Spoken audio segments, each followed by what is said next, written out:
আল্লাহ যখন খুশি হয় কয়টা কাজ করে? প্রথমত বন্ধু, যদি আমি আপনাকে বলি বাবা মার কোল জুড়ে তুলে দেন কন্যা সন্তান, আল্লাহ গো যদি তুমি আরো বেশি খুশি হও তখন তুমি কি করো? আল্লাহ বলেছেন আমি পাঠিয়ে দিই কারো ঘরে মেহমান, কারো বাড়িতে মেহমান। আল্লাহ গো এর পরে যদি তুমি আরো বেশি খুশি হও তখন তুমি কি করো? আল্লাহ রাব্বুল আলামিন বলেছেন আমি যখন খুশি হই তখন আমি পৃথিবীতে নামিয়ে দিই বৃষ্টি। পৃথিবীর কোন ডাক্তার, পৃথিবীর কোন গবেষক, পৃথিবীর কোন অ্যাস্ট্রোনমার বন্ধ বৃষ্টি ঠেকাতে পারবে না। এই বৃষ্টিটা এত বড় নিয়ামত পৃথিবীর বুকে। এখন বর্তমানে বন্ধু পাকিস্তানে বায়ু দূষণের কারণে একদিনে 15,000 মানুষ ঢুকেছে হসপিটালে, হসপিটালের বেডে জায়গা নাই। ঢাকা, ইন্ডিয়া, হিন্দুস্তান, দিল্লিতে বন্ধু বায়ু দূষণের কারণে অবস্থা খারাপ। বাংলাদেশের মানুষ এত বেশি ইসলাম বিদ্বেষ শুরু করে দিয়েছে, কোরআন হাদিস বিরোধী আইন, কোরআন হাদিস বিরোধী কর্মকাণ্ড শুরু করে দিয়েছে। সবচেয়ে বড় ঘৃণ্য, সবচেয়ে বড় লজ্জাজনক, সবচেয়ে বড় অপমানজনক বিষয় হলো নবীর আদর্শকে প্রতিনিয়ত কবর দেওয়া হচ্ছে। কথা বলেন না কেন? আপনার উপরে আপনার বাংলাদেশেও বায়ু দূষণ হবে, অপেক্ষায় থাকেন। আর এই বায়ু দূষণকে একেবারে নিশ্চিহ্ন করতে পারে একটা মাত্র নিয়ামত, এটাকে সৃষ্টি মনে করে কিয়ামত। আমি মনে করি বৃষ্টি হলো সৃষ্টির জন্য সবচেয়ে বড় নিয়ামত। এই জন্য বৃষ্টি আসক, আমার মধ্যে কোনো ধরনের কোনো ফিলিংস নাই, আমার মধ্যে কোনো বিচলিত মনোভাব নাই। কারণ আমি জানি হাজার চেষ্টা করার পরেও, কয়েকদিন আগে সুন্নি বলেন, কওমি বলেন, জামাতি বলেন, লামাসাবি বলেন, হিজবুল্লাহ বলেন, যত দল বলেন, সবাই বন্ধু বৃষ্টির জন্য ইস্তেসকার নামাজ পড়েছে। কথা বলেন না কেন? কিন্তু মালিক তো রাজি হয়নি। মালিক যখনই রাজি হয়েছে, কোন পাগল মালিককে একটা চিঠি দিয়েছে, মালিক উত্তর হিসাবে পৃথিবীতে বৃষ্টি দিয়ে পৃথিবীর মাটি শীতল করে দিয়েছে। আপনারা মনে রাখবেন, বৃষ্টি হলো সৃষ্টির জন্য নিয়ামত। বৃষ্টি না আসলে পৃথিবী শুকিয়ে যাবে, বৃক্ষগুলো মৃত্যু সজ্জায় চলে যাবে, কোনো ফল ফসল উৎপাদিত হবে না। পৃথিবীর মধ্যে শ্রেষ্ঠ হলো আশরাফুল মাখলুকাত, মানুষ। এই মানুষগুলো বাঁচার মতো কোনো উপকরণ থাকবে না, ঠিক কিনা বলেন? আরো জোরে বলেন। আমার কথায় রাগ হয়? আমার কথায় যে রাগ করবেন তার মতো হতভাগা কপাল পোড়ার কেউ নাই। কারণ আল্লাহ রাব্বুল আলামিন বলেছেন, আল্লাহ রাব্বুল আলামিন বলেছেন, join with my dear people, come to my paradise. আল্লাহ রাব্বুল আলামিন বলেছেন, join with my dear people, come to my paradise, ফাদখুলি ফি ইবাদি ওয়াদখুলি জান্নাতি। আল্লাহ বলেছেন, আমার প্রিয় হক্কানি আলেম, হক্কানি আল্লাহর ওলিদের সাথে প্রেম করো, তাদের সাথে যুক্ত হও। কাম টু মাই প্যারাডাইস ওয়াদখুলি জান্নাতি, তাদের সাথে আমার জান্নাতে চলে আসো। আপনি আল্লাহর ওলিকে দেখতে না পারলে আল্লাহর কিচ্ছু যায় আসে না। আপনি একজন আল্লাহর ওলিকে ভালো না বাসলে আল্লাহর কিচ্ছু যায় আসে না। আল্লাহ বলেছেন, পৃথিবীতে আমি যত মানুষ পাঠিয়েছি এর মধ্যে আমি আল্লাহকে যদি সত্যিকারের ভালোবাসা, সত্যিকারের ভয় যদি কেউ করে তাহলে তারা হলো আলেমরা। দলিল হলো ইন্নামা ইয়াখশাল্লাহ মিন ইবাদিহিল উলামা। আওয়াজ তুলে বলেন না সুবহানাল্লাহ। আরে আর জোরে সুবহানাল্লাহ। এই মুরব্বি মানুষগুলো, আরে এই পাগলটাও গেছে, আমারে যাই হেনে দাওয়াত দিয়েছে, বুঝছেননি? তো আমি আইসি সুন্দর করে আপনাদের কাছে কিছু আলোচনা শোনাবো, আপনারা বিরক্ত হয়েন না। আমার আবার এলোমেলো কথা বলার অভ্যাস নাই, আমি আমার ধারাবাহিকভাবে আলোচনাটা চালিয়ে যেতে চাই। রাজি আছেননি? আরো জোরে। কথাও বলতে পারেন না? এই জবান কি দিয়েছে আল্লাহ? বোট বাদাম খাওয়ার জন্য? ওই চাচা বসে বসে পান খায়, পান খাওয়ার জন্য? কি জন্য দিছে? আল্লাহ বলে জবান দিছি। আল্লাহ বলেছেন, remember me then I will remember you. আল্লাহ বলেছেন, ফাযকুরুনি আযকুরুকুম। আল্লাহ বলেছেন, তোমরা আমাকে স্মরণ করো, আমি তোমাদেরকে স্মরণ করব। স্মরণ হলো বাংলা শব্দ, ইংলিশে বলা হয় এটাকে রিমেম্বার, আর আরবিতে বলা হয় জিকির। সুবহানাল্লাহ বলেন না? আরে আরো জোরে। সুবহানাল্লাহ ওয়ালহামদুলিল্লাহ লা ইলাহা ইল্লাল্লাহ। সুবহানাল্লাহ ওয়ালহামদুলিল্লাহ লা ইলাহা ইল্লাল্লাহ। লা ইলাহা ইল্লাল্লাহ, লা ইলাহা ইল্লাল্লাহ। আরশ কুরসি লৌহ কলম সৃষ্টি জাহান ওসিলা। আরশ কুরসি লৌহ কলম সৃষ্টি জাহান ওসিলা। যে আল্লাহ খুশি হইয়া নাম রাখিলেন হাবিবুল্লাহ। সুবহানাল্লাহ। মহাপদের লা সুবহান সুবহানাল্লাহ আলহামদুলিল্লাহ লা ইলাহা ইল্লাল্লাহ লা ইলাহা লা ইলাহা ইল্লাল্লাহ নামের সাথে নাম মিশাইয়া যারে আল্লাহ পাঠাইলা যে আল্লাহ দোস্ত বলে তাহার প্রেমে মজিলা সুবহানাল্লাহ আলহামদুলিল্লাহ লা ইলাহা ইল্লাল্লাহ লা ইলাহা ইল্লাল্লাহ লা ইলাহা ইল্লাল্লাহ শাহাদাতের বাণী ঠোঁটে আসিলেন কামনি ওয়ালা মক্কাতে ফুটিল রবি নূরে মিন্ন রে আলা সুবহানাল্লাহ আলহামদুলিল্লাহ লা ইলাহা ইল্লাল্লাহ লা ইলাহা ইল্লাল্লাহ মুহাম্মাদুর রাসূলুল্লাহ সাল্লাল্লাহু আলাইহি ওয়াসাল্লাম। জোরে জোরে বলুন আলহামদুলিল্লাহ, আরো জোরে বলুন আলহামদুলিল্লাহ। সমস্ত প্রশংসা পাওয়ার মালিককে আল্লাহ। All praise is to Allah. সমস্ত প্রশংসা আল্লাহর জন্য। Love for Allah and hate for Allah. ভালোবাসাও আল্লাহর জন্য, ঘৃণাও। এই জায়গাটাকে ভালোবাসবো আল্লাহকে খুশি করার জন্য। নেগেটিভ কোনো জায়গায়, নেগেটিভ কোনো প্লেস, এনাদার কোনো প্লেস হতে পারে, আমরা ওইটাকে অ্যাভয়েড করব, ইগনোর করব, সেটাও আল্লাহর জন্য। কথা বলেন ঠিক না ঠিক? হুব্বা ফিল্লাহ ওয়াল বুগদা ফিল্লাহ। জোরে জোরে বলেন আল্লাহু আকবার। বন্ধুরি আমার আলোচনার দিকে আপনারা একটুখানি মনোযোগ দেন।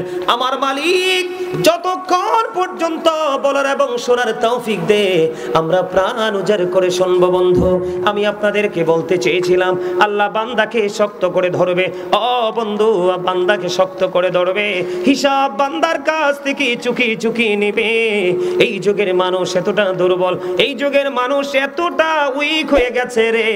ও বন্ধু, মনে রাখতে হবে আল্লাহ রাব্বুল আলামিন স্পষ্ট করে জানিয়ে দিয়েছেন। বন্ধু, আল্লাহর হাবিব আমাদেরকে জানিয়ে দিয়েছেন, আপনি আমি ওই উপরে পৃথিবীর বুকে, আপনি আমি যখন বিপদে পড়ি, কোনো না কেউ না কেউ আমাদেরকে হেল্প করার জন্য বন্ধু চলে আসে। কিন্তু উপায়টা এত ভয়ঙ্কর হবে রে। আল্লাহ রাব্বুল আলামিন বলেছেন, ওয়ামা লিজ-জালিমিনা মিন আনসার। আল্লাহ রাব্বুল আলামিন বলে দিয়েছে, যারা অপরাধ করতেছে তারা নিজের উপর নিজে জুলুম করতেছে। আল্লাহ বলেছেন, জালেম যারা, অত্যাচারী যারা, তারা যখন বিপদে পড়ে যাবে আল্লাহ রাব্বুল আলামিন তাদের জন্য কোনো সাহায্যকারী রাখবে না। জোরে জোরে বলেন আল্লাহু আকবার। যারা অত্যাচার করে নিজের উপর নিজে, বন্ধু এটা আমার কথা নয়, আল্লাহ রাব্বুল আলামিন কালামে হাকিম সূরা ইউনূসের 44 নম্বর আয়াতে আল্লাহ বলেছেন, ইন্নাল্লাহা লা ইয়াযলিমুন নাসা শাইয়্যান ওয়ালাকিন্নান নাসা আনফুসাহুম ইয়াযলিমুন। আল্লাহ রাব্বুল আলামিন বলে দিয়েছে, আল্লাহ আল্লাহর বান্দার উপর অত্যাচার করে না, আল্লাহ আল্লাহর বান্দার উপর জুলুম করে না, বান্দা নিজেই নিজের উপর অত্যাচার করে। জোরে জোরে বলেন না নাউযুবিল্লাহ। Allah doesn't wrong his slave, we are the ones who do wrong. আল্লাহ বলেছেন, আল্লাহ আল্লাহর দাসের উপর অত্যাচার করে না, বান্দা নিজেই নিজের উপর অত্যাচার করে। আল্লাহ রাব্বুল আলামিন বলে দিয়েছেন, আল্লাহু লা ইউহিব্বুজ জালিমিন। আল্লাহ রাব্বুল আলামিন বলে দিয়েছে, ও বন্ধু, যারা জালেম, যারা অত্যাচারী, আল্লাহ রাব্বুল আলামিন তাদেরকে ভালোবাসেন না, পছন্দ করেন না। আল্লাহ বলেছেন, ওমা লিজ-জালিমিনা মিন আনসার। আল্লাহ রাব্বুল আলামিন বলে দিয়েছেন, জালেমরা যখন বিপদে পড়ে তাদের জন্য আমার আল্লাহ সাহায্যকারী রাখে না। তার সিম্পটম হলো ধরাটা খুব শক্ত হবে, হিসাব নেওয়ার ব্যাপারটা হবে খুবই কঠিন, অত্যন্ত ক্রিটিক্যাল। বন্ধু, এর পরের খবর হলো গো, ও চান্দের মধ্যম তলার মানুষ, হৃদয়ের জানালা খুলে বন্ধু শোনো, আল্লাহ রাব্বুল আলামিন বলে দিয়েছেন, লা ইয়ামুতু, people will not die that day. সেদিন মানুষ মরতে পারবে না। আল্লাহ বলেছেন, ফিহা ওয়ালা ইয়াহইয়া, people will not be able to live that day. সেদিন মানুষ বাঁচতেও পারবে না। আল্লাহ রাব্বুল আলামিন বলে দিয়েছেন, ওমা হুমান হাবি গায়িবিন, people will not be able to escape that day. সেদিন মানুষ সেখান থেকে পালাইতেও পারবে না। আওয়াজ তুলে বলেন না আল্লাহু আকবার। কিছু বুঝতে পারছেন? কি বুঝতে পারছেন? ভয়ঙ্করতা, বাস্তবতাটা যে কত ভয়ঙ্কর হবে বুঝতে পারছেন? বাঁচারও সুযোগ নাই, মরারও সুযোগ নাই, আবার ওখান থেকে বের হয়ে পালিয়ে যাওয়ারও। করবেনটা কি সেদিন? কি করবেন? সকাল থেকে বিকেল পর্যন্ত তো কখনো চৌরাস্তায়, কখনো দোকানে, কখনো রাস্তার ওপারে 3-4 জন বসতেই মানুষকে নিয়ে সমালোচনা। এটার মতো বড় অপরাধ আর কিছু হতে পারে না। কারণ যার সমালোচনা করেছেন তার সব গুণ আপনার কাছে, আর আপনার নেক তার কাছে। আছে না নাই? এইরকম ভাবে সুদ আছে না, ঘুষ আছে না, পরের হক নষ্ট করা, মিথ্যা কথা বলা, নামাজ ছেড়ে দেওয়া, কোরআন ছেড়ে দেওয়া, মানুষকে নিয়ে বিভিন্ন ধরনের আপনার পরিকল্পনা করে মানুষকে নিশ্চিহ্ন করার পরিকল্পনা করে দেওয়া, এরকম করে করে অসংখ্য পাপ আমাদের মধ্যে হচ্ছে প্রতিনিয়ত। এখন এই পাপ যে হচ্ছে এটার জন্য বাঁচার তো একটা রাস্তা দরকার। আল্লাহ রাব্বুল আলামিন বাঁচার জন্য একটা রাস্তা দেখিয়ে দিয়েছেন, ওয়াতুবু ইলাল্লাহি তাওবাতান নাসুহা। কে বলেছে? আল্লাহ রাব্বুল আলামিন বলে দিয়েছেন, তোমরা আল্লাহর কাছে কি করো? তওবা শুধু করো না, খালিস নিয়তে নিষ্ঠাপূর্ণভাবে তওবা করো। নাসুহা কি করো? একেবারে নিষ্ঠার সাথে, যেই তওবার মধ্যে কোনো কলঙ্ক নাই, যেই তওবার মধ্যে কি নাই। আল্লাহ রাব্বুল আলামিন বলেছেন, ওয়াতুবু ইলাল্লাহি জামিআ আইয়ুহাল মুমিনুনা লাআল্লাকুম তুফলিহুন। এটা বলছে কে? ওমা কথা কয় না, আর যারা বলেন আমাদেরকে আল্লাহ তওবা করতে বলেছে। বন্ধু, তওবা যদি কবুল, আল্লাহর কাছে যদি আমরা তওবা করতে পারি রে, তাহলেই হতে পারবো সফল। আমি আজকে সিদ্ধান্ত নিয়েছি কয়েকটা বিষয়ের উপর আলোচনা করব বন্ধু। ওই এতক্ষণ যে কথাগুলো বলেছে এগুলো হচ্ছে আজকের আলোচনার জন্য প্রাসঙ্গিক, আপনাদেরকে অ্যাক্টিভ করার জন্য, এক্সপেরিয়েন্স ম্যান হিসেবে প্রিপেয়ার করার জন্য। বন্ধু, বুঝে নিতে হবে রে, মরণ এমন একটা যন্ত্রণার জিনিস, কবর এমন একটা যন্ত্রণার জিনিস, ওপারের প্রথম স্টেপ এত বড় যন্ত্রণার জিনিস রে। ইসলামের চতুর্থ তৃতীয় খলিফা হযরত ওসমান জিন নূরাইন রাদিয়াল্লাহু তাআলা আনহু যখন কোন কবর দেখতো, কবর দেখলে বন্ধু ওনার চক্ষু যেন দুইটা বন্ধু ঝর্ণা হয়ে যেত রে। এত বিরামহীন ভাবে চোখের পানি পড়তে থাকতো। ওগো আপনি কেন কাঁদেন? কাঁদেন গো, আমার কাঁদার কারণ হলো এই যে কবর, এটা হলো পরকালীন জীবনের প্রথম স্টেপ, প্রথম ধাপ। এই প্রথম ধাপ যে অতিক্রম করতে পারবে রে, তাহলে তার জন্য বাকি সবগুলো ইজি হয়ে যাবে। এই জন্য কবর দেখলে আমি কাঁদি। আবার এই কবরের মধ্যে যদি কেউ অ্যারেস্ট হয়ে যায় রে, তাহলে আর কোনো উপায় থাকবে না। ওই যে বলেছি বন্ধু, সেনাবাহিনীর হাতে অ্যারেস্ট হয়ে যেতে হবে। ওই সেনাবাহিনীর হাতে এত বড় বড় হাতুড়ি থাকবে রে, এই হাতুড়ি যদি পৃথিবীর বুকে একটা বারের জন্য রাখা হয়, পৃথিবীর মানুষ জিন সবাই মিলে একটা সেকেন্ডের জন্য হাতুড়িটাকে জমিন থেকে একটা সেকেন্ডের জন্য সুতা পরিমাণ উঠাইতে পারবে না। ওই হাতুড়ির আঘাত ওই পাপীদের উপর কন্টিনিউ বরাদ্দ হয়ে যাবে। সুরে সুরে বলেন না নাউজুবিল্লাহ। আপনারা এখনো কথা বলেন, আমার বুঝি আসে না কেমন করে কথা আছে। কতটুকু বিবেকহীন, কতটুকু সেন্সলেস হলে এখনো কথা বলা যায়। আমি আপনাদেরকে এতক্ষণ এই কথাগুলো বলেছি শুধুমাত্র আপনাদের মানসিকতাটাকে পরিবর্তন করার জন্য, ধারণাটাকে চেঞ্জ করার জন্য, লাইফ স্টাইলটাকে যেন চেঞ্জ করতে পারেন কন্টিনিউয়াসলি। সেই জন্য আমি আজকে আপনাদেরকে এতগুলো কথা বললাম। কি মনে করেছেন দুঃখে শুধু পড়ে থাকেন, সাহায্যকারী না পাইলে বুঝবেন দুঃখ যতটা না তার চেয়ে বড় হলো না পাওয়ার যন্ত্রণা। কথা বলেন না কেন? আমার কাছে নিজেকে মুসলমান বলতে বড় লজ্জা লাগে। বলো হুজুর কেন গো? আমরা মুসলমান দাবি করি নিজেকে, কিন্তু আল্লাহর হাবিবের আদর্শকে কবর দিতে একটা সেকেন্ড দেরি করি না। কথা বলেন না কেন? আমি আজকে ওয়াল্লাহি আল্লাহর কসম করে বলে গেলাম, এই চান্দিনা মধ্যম তলার মানুষ রে, ও চান্দিনা মধ্যম তলার আমার ভাই, আমার বাবারা, আমার মা গো, ও মা, ও বোনেরা, হৃদয়ে খুলে একটুখানি শোনো, যেদিন তোমার জীবন থেকে আল্লাহর হাবিব সরকারে দো জাহান ইমামুল মুরসালিন রাহমাতাল লিল আলামিন সিরাজুম মুনির নবী উজ্জ্বল প্রদীপ নবী যেদিন তোমার জীবন থেকে ডিলিট হয়ে যাবে, সেই দিন তুমি আর মুসলমান থাকবে না, সেই দিন তোমার সাহায্যকারী আর কেউ থাকবে না। আল্লাহ বলেছেন, হাবিব আমি আমার বান্দাগুলোকে পৃথিবীতে পাঠিয়েছি আপনার মাধ্যমে, তাদের জীবনের প্রত্যেকটা কর্ম আমি গ্রহণ করব আপনার মাধ্যমে। যেদিন আমি দেখব তাদের কলিজা থেকে আপনি চলে গেছেন হাবিব গো, সেদিন থেকে তাদের আর কোনো দায়িত্ব আমি আল্লাহর নাই। আমি আজকে আলোচনা করার জন্য এসেছি, আমি আলোচনা করার মানুষ বন্ধু। আমি অন্যান্য আমাদের দেশে অনেক বক্তা আছে, রং ঢং তামাশা গল্প গুজব করে সময় নষ্ট করে, সেই চিন্তা আমার মধ্যে নাই। তার কারণ হলো আমার জীবনের সময় খুবই অল্প, আমার কাজ অনেক বাকি। কারণ একবার চলে গেলে আর ফিরে আসার কোনো সুযোগ নাই। একবার যদি দুই চোখের পাতায় এক হয়ে যায় রে, আর পৃথিবীর কোনো মানুষ তোমার কোনো খবর রাখবে না, তোমার জন্য দোয়া করবে না, তোমার জন্য মাগফিরাত কামনা করবে না, তোমার জন্য কখনো মালিকের দরবারে দুটো হাত তুলবে না। এই পৃথিবীর মানুষ এত বেশি স্বার্থপর বন্ধু। এই জন্য আমি প্রায় সময় বলি, পদ্মা মেঘনা যমুনার তীরে কত ঢেউ চলে যায় আসে না তো ফিরে। বলেন পদ্মা মেঘনা যমুনার তীরে কত ঢেউ চলে যায় আসে না তো ফিরে।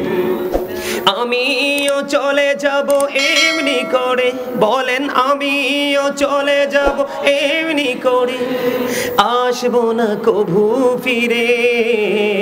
বলেন পদ্মা মেঘনা যমুনার তীরে কত ঢেউ চলে যায় আসে না তো ফিরে।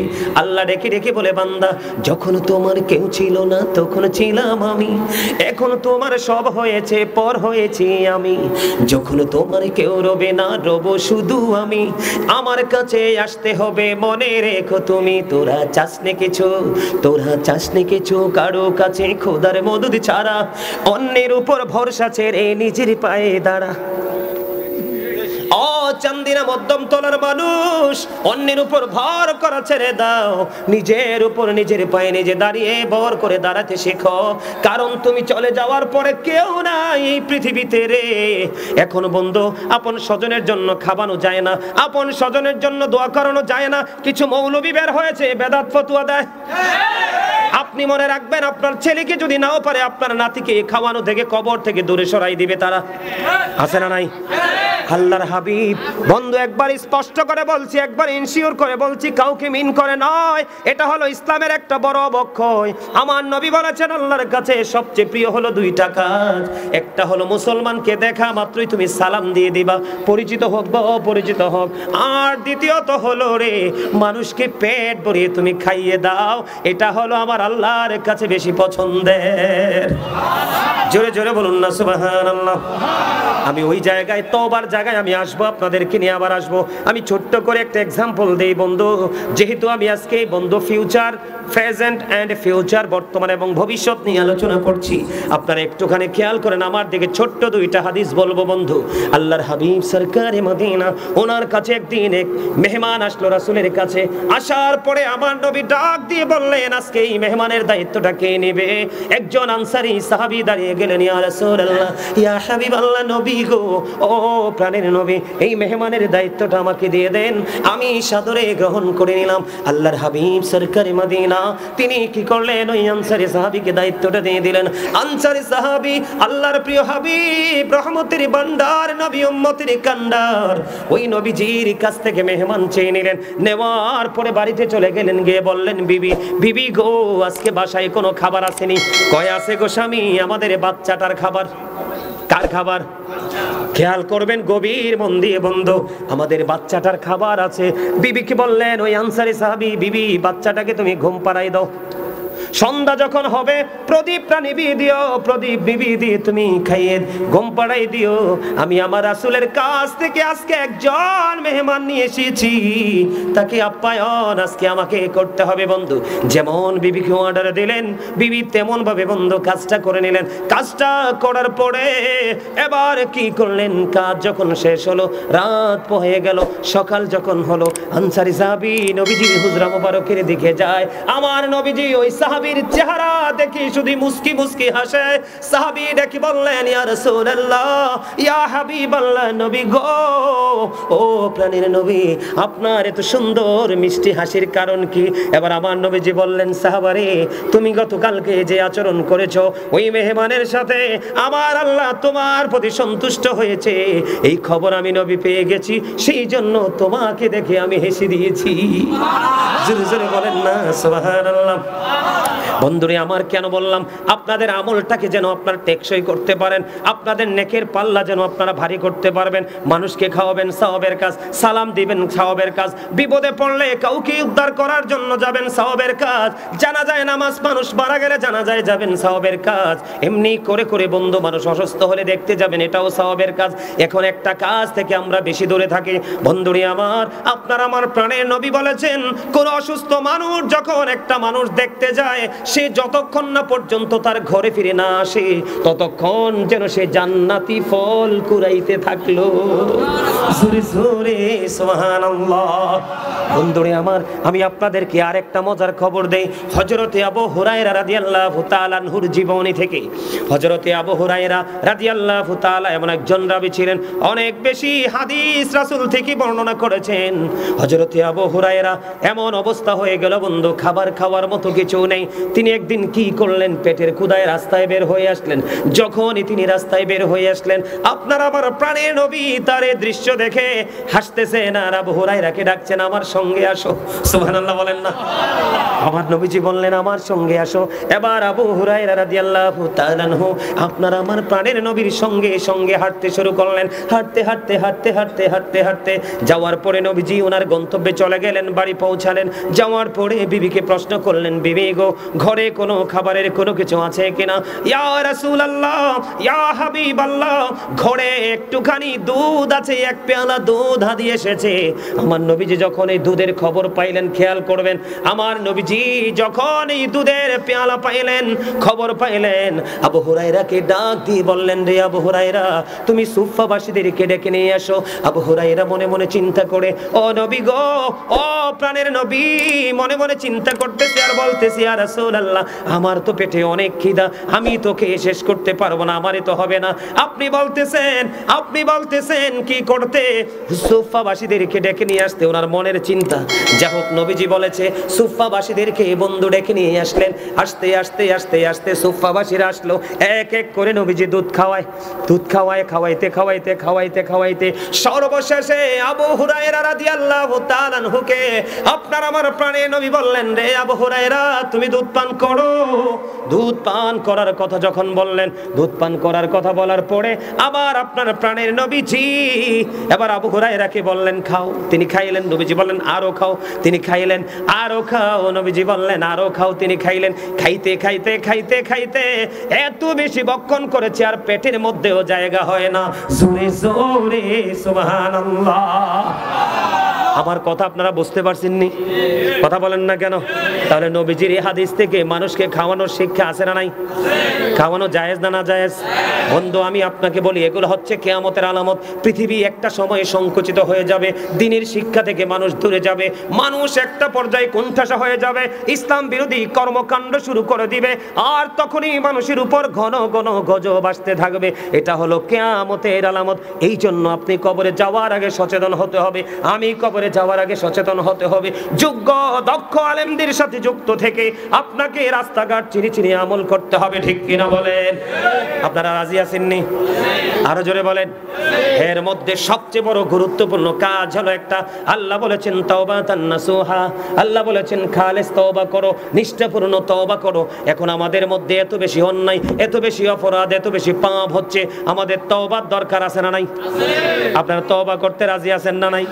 বন্ধুরে আমার, আমি আপনাদেরকে অত্যন্ত গুরুত্ব সহকারে বলবো, আল্লাহর হাবিব কোন হাদিসে এসেছে দৈনিক 70 বার, আবার কোন হাদিসে এসেছে দৈনিক 100 বার আল্লাহর হাবিব তওবা করে আমাদেরকে তওবার ট্রেনিং দিয়েছেন, আমাদের ক্ষমার জন্য ব্যবস্থা করেছেন। আর আপনি আমি দৈনিক 7 বার করিনি তওবা। কথা কয় না? কথা বলেন। উপরে এসে বসে এও অপারেটর কই?